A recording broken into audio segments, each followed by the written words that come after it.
Hi friends, আমার কাল থেকে খুব শরীর খারাপ। তো কালকে আমি মাছ রান্না করেছিলাম। তো আমার হাজব্যান্ড কী করেছে, রাত্রিরে খাইনি বলে খাইনি। এবার মানুষ কী করে, সামনে ফ্রিজ রয়েছে, দেখো ফ্রিজে তরকারিটা ঢুকিয়ে দেয়, কিন্তু রাতে ঢোকায়নি, ঢুকিয়েছে কখন, সকালবেলা। আর আমি যখন সকালবেলা উঠে ফ্রিজ খুলছি, দেখি তরকারিটা পুরো খারাপ হয়ে গেছে। ঠিক আছে, তো তোমাদেরকে চলো দেখাচ্ছি তরকারিটার কি অবস্থা করেছে। দেখো তরকারিটা পুরো গ্যাস উঠে গেছে। এবার এইটাকে বলছে ধুয়ে মাছটা ভেজে রান্না করতে। এবার জানি না কেমন হবে। তো এটাকে বলেছে ধুয়ে নাকি আবার ভেজে রাখতে, খাওয়া হয়ে যাবে। তা আমি তো এরকম খাবো না, আমি এরকম খাইও না। হ্যাঁ, দেখা যাক। ও ভেজে দেবো, এটাকে মাছটাকে ধুয়ে ভাজতে হবে, ভেজে দিলে ও সেই ভাজাটাকে আবার খাবে।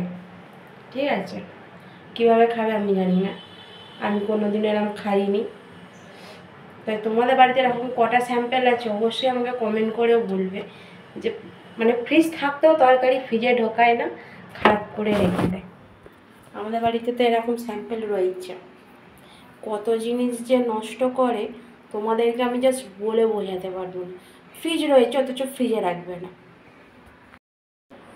ধুয়ে রেখেছি, দেখা যাক এটাকে ভাজলে খাওয়া যায় কি না খাওয়া যায়। তোমরা অবশ্যই কমেন্ট করে জানিও যে এরকম কে কে তোমাদের বাড়িতে করে। আমাদের বাড়িতে তো এরকম করেই, হামেশাই চলতে থাকে এই জিনিসটা। মানে জিনিস এত নষ্ট করে তোমাদেরকে আমি বলে বোঝাতে পারবো না। এখন যাই হোক, মাছটাকে ধুয়ে রেখেছি, এবার পরে একটুখানি পরে ওটাকে ভাজবো, ভেজে দেখা যাক কি করা যায় আর কি করা যায় না। আমি তো কিছু, আমার মাথায় কিছুই ঢুকছে না। তো চলো, আজকে মানে রান্নার মধ্যে এইটাই এখন স্পেশাল রান্না হয়ে দাঁড়িয়েছে। আমি সেটাকে কিভাবে করব জানি না।